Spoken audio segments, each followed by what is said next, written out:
अस्सलाम वालेकुम नाजरीन, प्रोग्राम प्रॉपर्टी प्लस के साथ मैं अफजल यूबी। नाजरीन, कोरोना वायरस और लॉकडाउन ने जहां मुआशरत को अंधेरे में धकेल दिया है, वहां हुकूमत की तमाम तर कोशिशें और तवानाइयाँ भी तकरीबन नाकाम नज़र आती हैं। हुकूमत ने मुआशरत को सहारा देने के लिए और प्रॉपर्टी सेक्टर को अरूज पर ले जाने के लिए एमनेस्टी स्कीम का ऐलान किया है। क्या ये तामीराती शोबे के लिए दी गई एमनेस्टी कामयाब होगी और इसको कामयाब बनाने के लिए हुकूमत को किन किन इक़दामात करने की ज़रूरत है, इस पर गुफ्तगू करने के लिए हमारे साथ स्टूडियो में मौजूद हैं खुर्रम फरीद साहब। आप वाइस चेयरमैन हैं Pakistan council of architect and town planner. उनके साथ मौजूद हैं हाफिज ज़ीशान रशीद साहब, आपका ताल्लुक पाकिस्तान तहरीक इंसाफ से है और वाइस चेयरमैन हैं PHA में। उनके साथ मौजूद है सुल्तान महमूद चौधरी साहब, आप तजियाकार हैं और आप प्रॉपर्टी के बिजनेस से ताल्लुक़ रखते हैं। खुर्रम फरीद साहब, क्योंकि आप इस टीम का हिस्सा हैं, वज़ीर-ए-आज़म पाकिस्तान जो 50 लाख मकान बनाने का जो उन्होंने वादा किया था, ऐलान किया था, वो कहाँ तक पहुँचा और जो एमनेस्टी अब वज़ीर-ए-आज़म साहब ने दी है तामीराती शोबे के लिए, आप क्या समझते हैं? हाँ जी, थैंक यू वेरी मच यूबी साहब, आपने मौका दिया।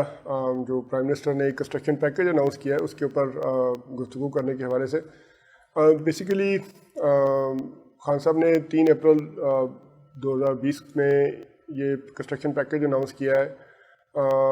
इस वक्त जो मुल्क में मुख्तलिफ मसाइल हैं, सबसे पहले मैं आपको बताऊं कि प्राइम मिनिस्टर साहब ने जब हल्फ लिया तो 5 मिलियन हाउसिंग के हवाले से उन्होंने एक बहुत बड़ा ऐलान किया कि पाकिस्तान में 5 मिलियन हाउस जो है वो अपने टेन्योर में बनाएंगे। तो पिछले 1.5 साल से जो उससे रिलेटेड जितने मसाइल थे, क्योंकि पाकिस्तान एक गरीब मुल्क है, ये हम सबको पता है, उस हवाले से पैसे हमारे पास नहीं है। फिर और बहुत सारे मसाइल थे जिनको एड्रेस करने के लिए खान साहब को कुछ ड्रास्टिक स्टेप लेने थे और ऊपर से कोरोना जो है उसने अटैक कर दिया जिससे इकानमी बिल्कुल बैठ गई। कोरोना तो 2-3 माह से तो ये कोरोना के बाद ही कंस्ट्रक्शन पैकेज आया। उसमें एक तो टारगेट को अचीव करना ही करना है, दूसरा ये कि जो कंस्ट्रक्शन पैकेज है पूरी दुनिया में, कंस्ट्रक्शन जो होती है, कंस्ट्रक्शन इंडस्ट्री, ये पूरी दुनिया में एक इकानमी को बूस्ट देती है। पाकिस्तान में भी एग्रीकल्चर के बाद जो कंस्ट्रक्शन इंडस्ट्री है ये मेजर एम्प्लॉयर है आपके मुल्क में। 30 से 35% तक लोग जो है इस इंडस्ट्री से वाबस्ता है। तो इससे रिलेटेड जितने मसाइल थे, क्योंकि इसमें टैक्सेशन के हवाले से, इम्पोर्ट ड्यूटी के हवाले से, मटेरियल्स के ऊपर बहुत ज़्यादा टैक्सेस थे। फिर जब आप कंस्ट्रक्शन करते हैं उस दौरान आपके ऊपर बहुत ज़्यादा टैक्सेस थे, और फिर अगर आपने कोई प्रोजेक्ट कंप्लीट कर लिया तो उसके ऊपर गेन के हवाले से बहुत ज़्यादा टैक्सेस थे। उन सब को एड्रेस किया ताकि एक स्मूथ सिस्टम डेवलप किया जाए जिसमें लोगों को फैसिलिटेट करे।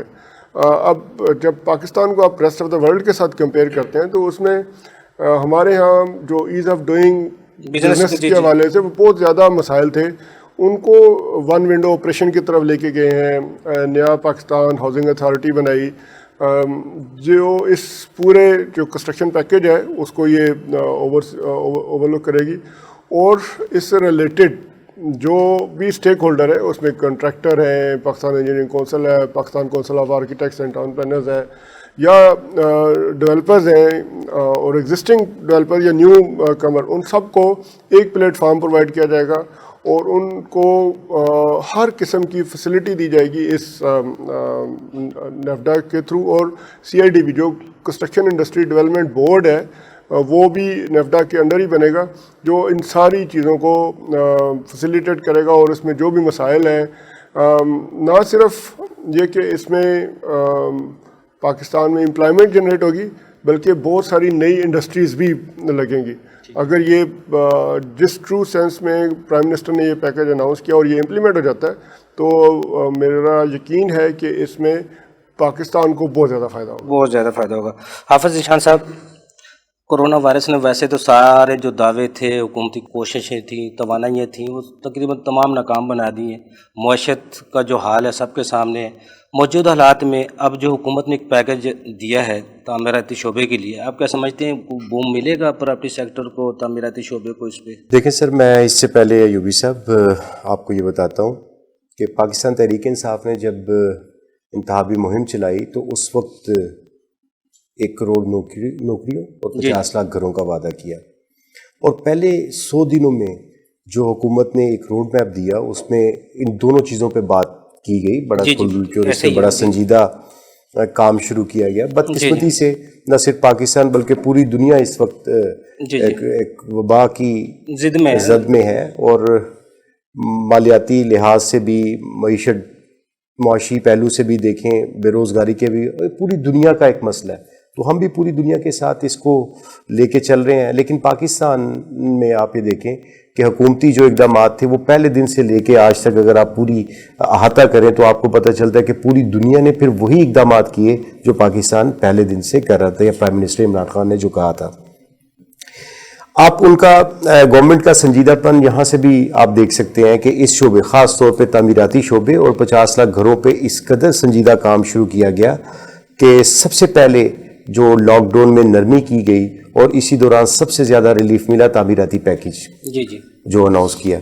उसमें न सिर्फ लोहा, सरिया, ये सीमेंट और बाकी जो टूल्स थे, बाकी जो अशिया इसमें इस्तेमाल की जाती हैं, उन सब शोबों को रिलीफ मिला। उसकी बुनियादी वजह ये थी कि ये तामीराती शोबा वाहिद एक ऐसा शोबा है जो आपके दो अहदाफ को अचीव करता है। एक तो 50 लाख घरों का और दूसरा बेरोजगारी के खात्मे का। तो इससे रोजगार भी मिलेगा।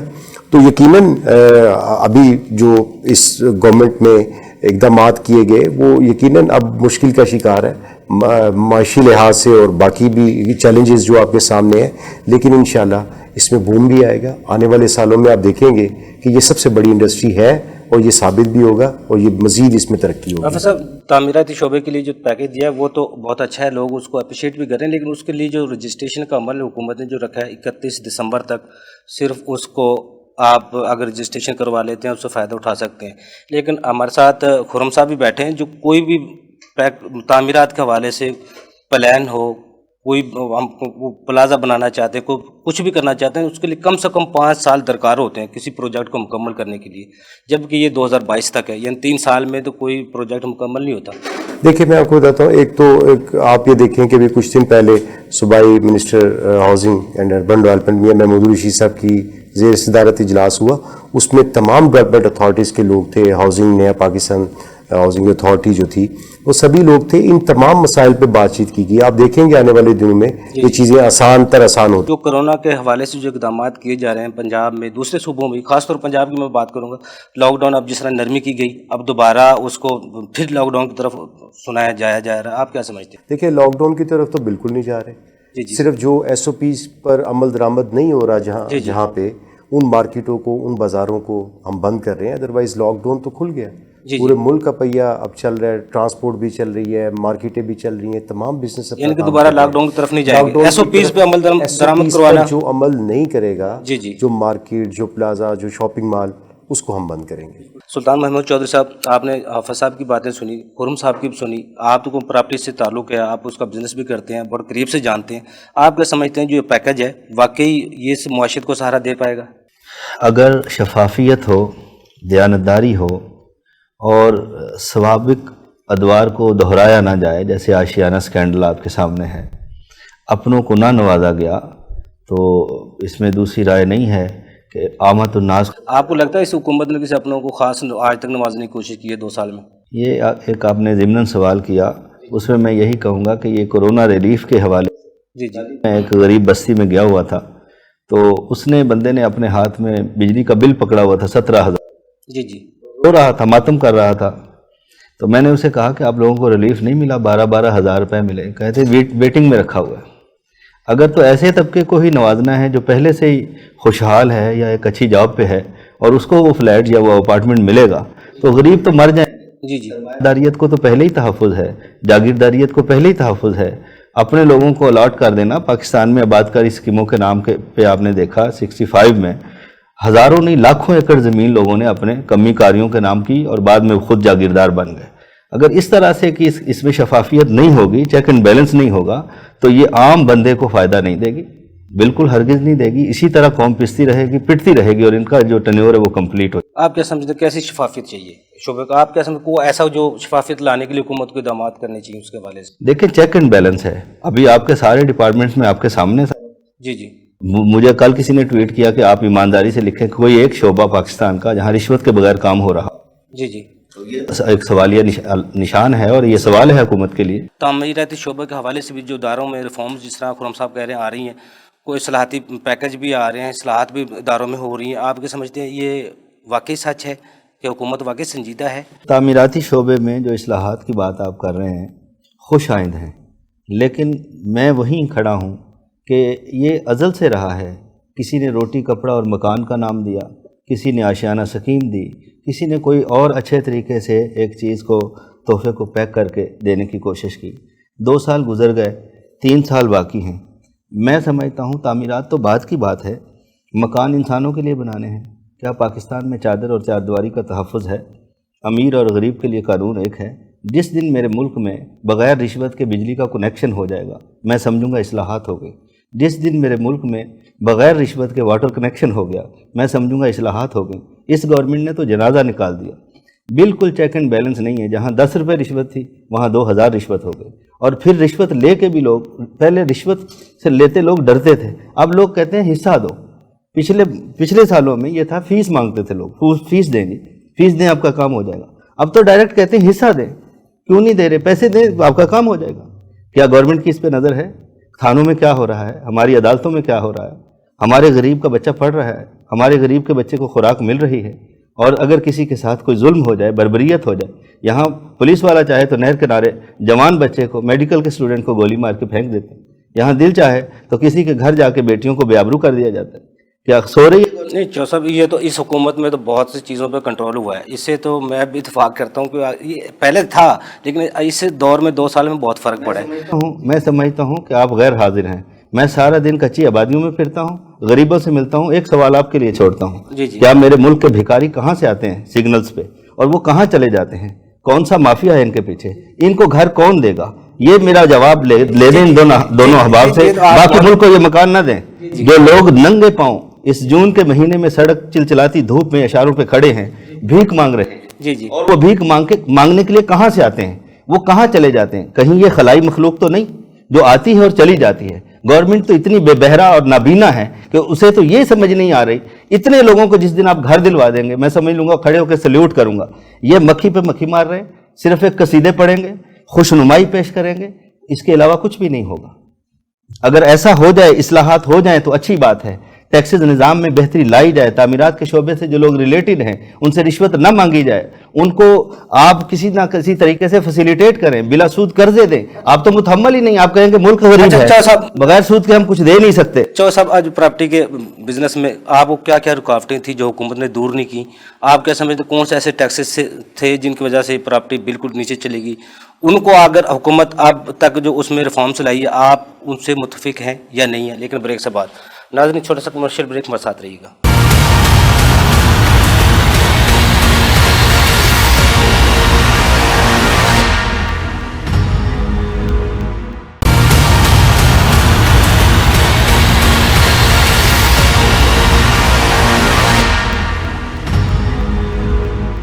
वेलकम बैक नाज़रीन। जी सुल्तान साहब, तो मैं अर्ज़ कर रहा था, तामीरात का शोबा ही नहीं, पूरा मुल्क का सिस्टम जैम है, पूरे कोलैप्स कर गया है। इसमें हमें सबसे पहले जहां हम इस्तेहकाक वज़ा करते हैं, जहां जाके अपनी दरख्वास्त देते हैं, वो दरख्वास्त वसूल करने वाला करप्ट ना हो, बेईमान ना हो, वो रिश्वत ना मांगे। हमारा आगे निकल जाएगा। हमारा तो खास तौर पे प्रॉपर्टी पे नज़र थी, लेकिन आप क्या समझते जो हमारी स्कीमें हैं, प्राइवेट स्कीमें हैं या प्रॉपर्टी का बिजनेस है, इसमें कौन से मैं वही अर्ज कर रहा हूँ, इसको मुझे कोई बार नहीं बात करने में। अगर आपकी 1 विंडो ऑपरेशनल है और वहाँ बगैर रिश्वत के आपको NOC जारी हो रहे हैं तो फिर ठीक है।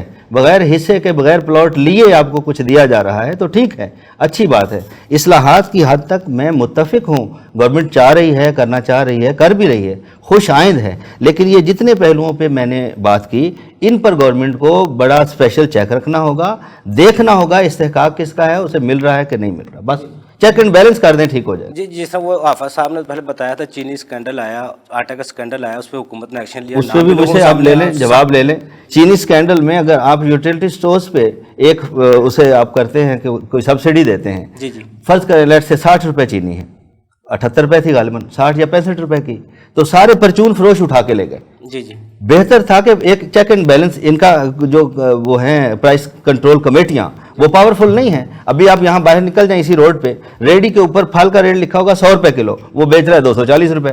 وہ کہتا ہے جاؤ لے کے آؤ, کہاں سے لیتے ہو؟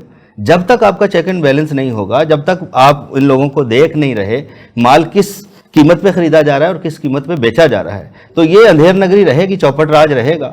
اور لوگوں نے وہ چینی اٹھا کے اپنے گھروں میں لے گئے. اس سے کیا ہوا کہ پولیس اسٹیٹ کو قوت ملی, اور جو ہے پولیس اس گردی ہوتی رہی. ایک ایک بندہ اپنی مدعیت میں FIR درج کرتا رہا, 3-3 لاکھ روپے مانگتا رہا رمضان کے مہینے میں, اور پرچون فروشوں کو ٹھڈے مار کے لے گئے تھانوں میں, پیسے لے کے چھوڑ دیا. سرگنا سب آرام سے بیٹھے تھے جن کو کسی نے نہیں پکڑا. سر گورنمنٹ کہاں ہے؟ گورنمنٹ ہے ہی نہیں. کہاں ہے گورنمنٹ؟ حافظ صاحب دکھائیں کیا ہو رہا ہے. محمود چودھری صاحب نے وہ سر چیک اینڈ بیلنس کی طرف ایک اشارہ تو دیا ہے, حالات تو ویسے ہی ایسے ہی ہیں. کوئی آٹا کا جب بحران تھا, چکی والوں کو اٹھایا گیا, عام بندے کو اٹھایا گیا, اس میں ان کا کیا گناہ تھا؟ اب جو چینی اگر چینی اسکینڈل بھی آیا تو اس کے بعد چینی کے ریٹ کہاں کم ہوئے؟ اب پیٹرول کی قیمتیں حکومت نے, آپ کی حکومت نے اتنی کم کر دی ہیں, لیکن اس کا ریلیف عام آدمی تک کس طرح پہنچ رہا ہے؟ وہ تو پہنچ نہیں پا رہا.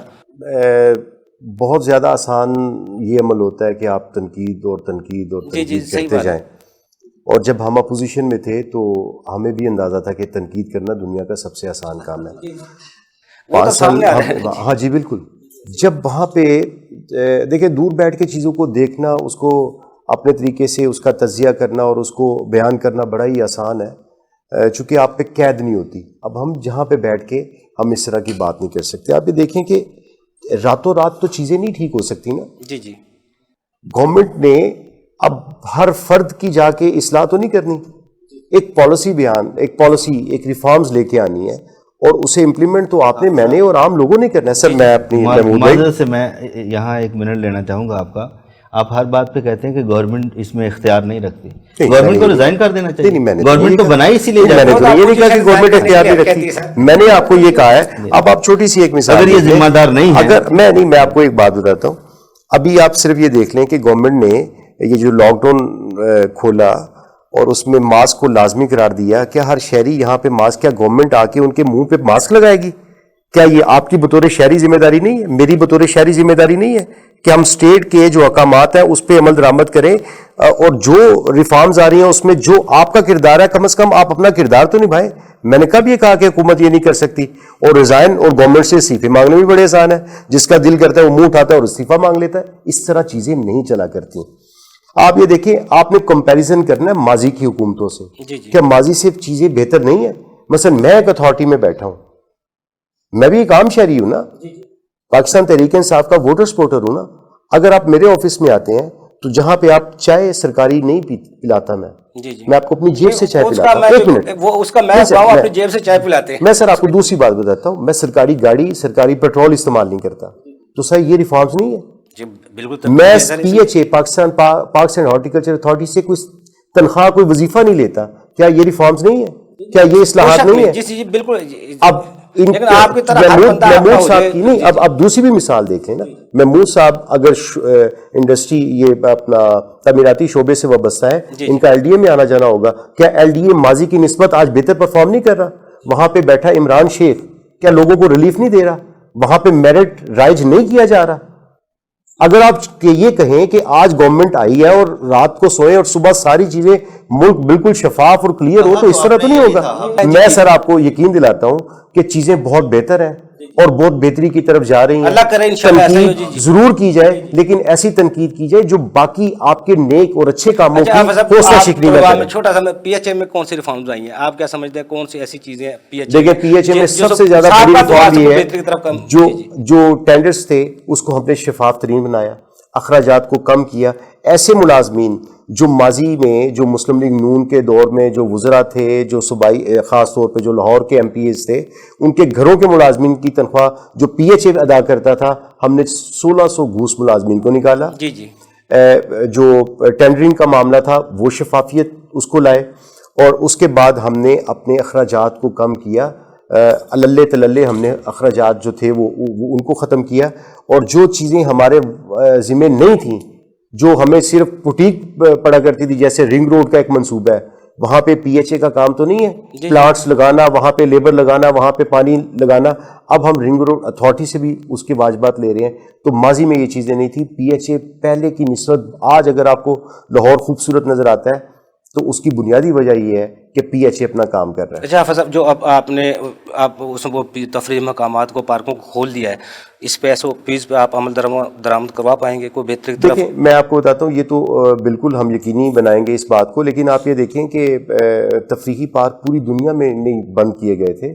لوگ مارننگ واک کے لیے ہم نے تجویز گورنمنٹ آف پنجاب کو دی تھی کہ کم از کم مارننگ واک کے لیے ہمیں اجازت دی جائے. تو پھر جو انہوں نے مشاورتی عمل کے بعد جو حتمی فیصلہ ہوا، یہ ہوا کہ فن لینڈ کو بند کیا جائے، بچوں کے جھولوں کو بند کیا جائے. گروپنگ میں جو لوگ آتے تھے، جو اسکول کے وزٹ آتے تھے، وہ ابھی تک پابندی ہے. حافظ صاحب اب ٹائم کم ہے، 1 منٹ ہے سر آپ کے پاس، کیا پیغام ہے تعمیراتی شعبے کے حوالے سے بھی اور عوام کو بھی؟